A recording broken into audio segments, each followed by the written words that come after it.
What's up, guys? I've wedged myself into my Suzuki Cara with the seat out, of course. I'm just kneeling here. I'm going to show you how to change your spark plugs today from inside the car. So this was pretty easy. It was about an hour job. It took me a little bit longer because I was running back and forth with the camera and whatnot. But yeah, should be able to do this in an hour. First, you open your hatch here, and then you should be able to reach in to do this.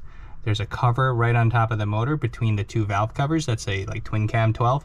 So mine has Phillips head screws on them. I've seen these with hex heads. I'm not sure why I have Phillips heads. I guess I have to remove all these screws first. Just because I happen to have another F6A Twincam motor here, I can show you what we're going to remove. There's a cover that's not here anymore, and this is where the spark plugs are. There are 1, 2, 3, 4, 5, 6, 7, 8. There are 8 screws or bolts on top. Remove these, and then you should be able to get at these boots to get your spark plugs out.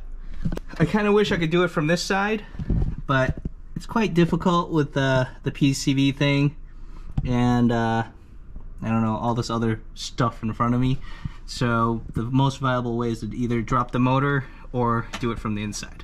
To assist me with removing those Phillips head screws, I got this with a Phillips head bit in it. It's a bendy right angle thing that just attaches to my impact gun, and theoretically this should work. I do have to remove at least this hose to get better access to that, so that's what I'm going to remove now.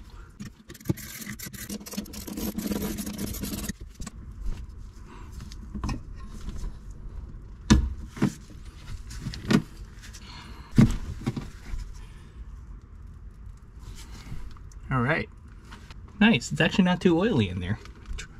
This is the blow-off valve hose. I'm going to take this off too. Remove the clamp.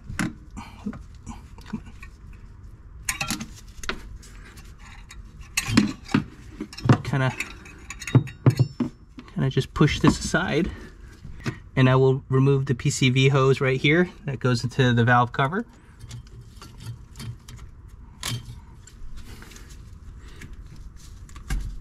All right, I'm gonna plug both of these holes with a rag so I don't drop stuff in them. Guess I don't need that much rag. Now we have a pretty clear view of the cover we need to remove right here, this thing. It's just a plastic cover. There's a bunch of screws that you can see on top. Let's get at them. Oh, all right, bolt number 1 is out.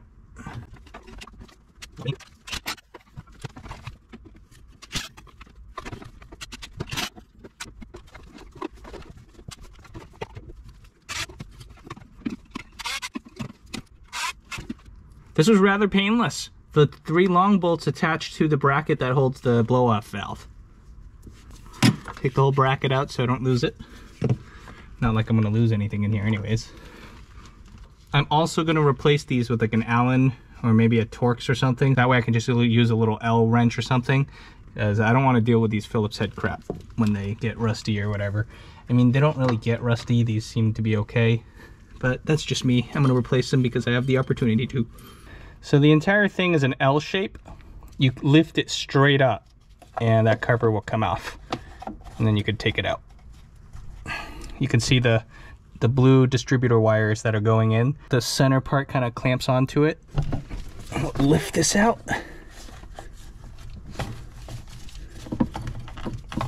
It's kind of... All right, cool.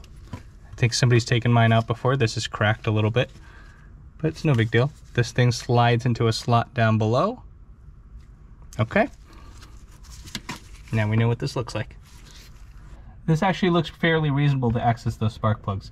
I can already see the top of the wires. I could pull them up and then just drop a 5/8 socket in there, one of those spark plug sockets, and then pull them out. All right, 2. Ah, there we go. If you can leverage both hands in there and kind of just lift, this whole thing will come out. Cool. So now let's swap the spark plugs out.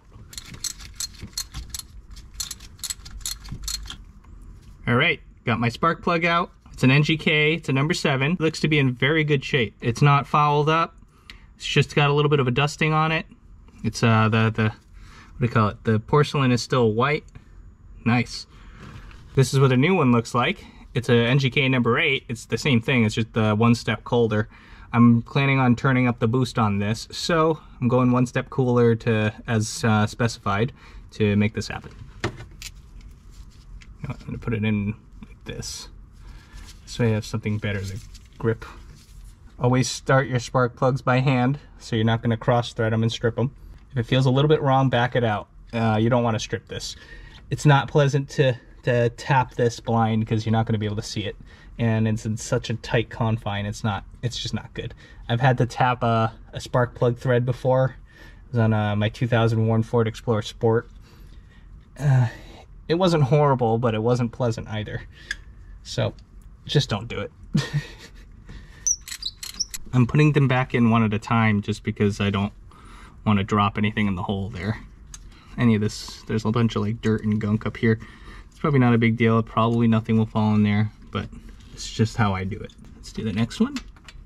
I'm almost done. This is actually pretty, this is rather painless. I was trying to put this off just because it just seemed difficult, but it's not that bad. Cool. Okay, I've got them all threaded back in. I don't know what happened. My camera died. So I used my torque wrench. I torqued them down to about 23 Newton meter. I think 20 to 25 is what should be right. I'm going to put these back now. Make sure you put the right ones back. As you can see, this one can't reach any further. That has to be the second one. So this one's going to be the third one.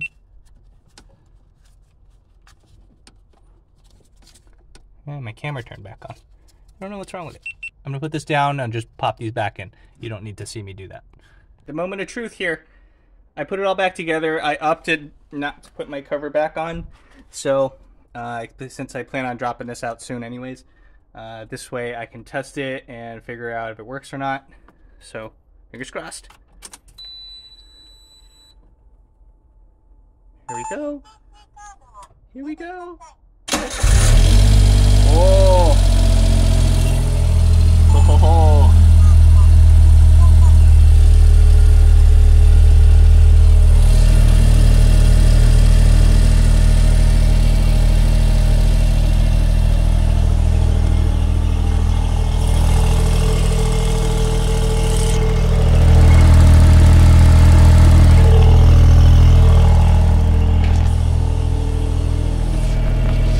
Pretty good.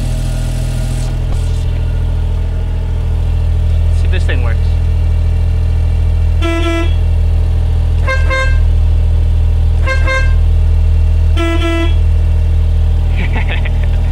I bought the sketchy looking thing on eBay. It's a filter fuse box thing. It just was a weird computer chip. I can't open it anymore, but it's a weird computer chip. It has like a little wireless remote. I wanted to hook that up so I can use my original horn again. So sometimes when I want to go meep like with a friendly beep beep, I don't have to fire these two ridiculous Stebble Nautilus air horns at people. So when I want to be gentle and nice, and when I want to be angry and really beep at you. So this is how you change spark plugs in your Autozam AZ-1 or Suzuki Cara. I hope you found this helpful. Please like, comment, and subscribe, and prepare for more shenanigans on this car. Thanks for watching.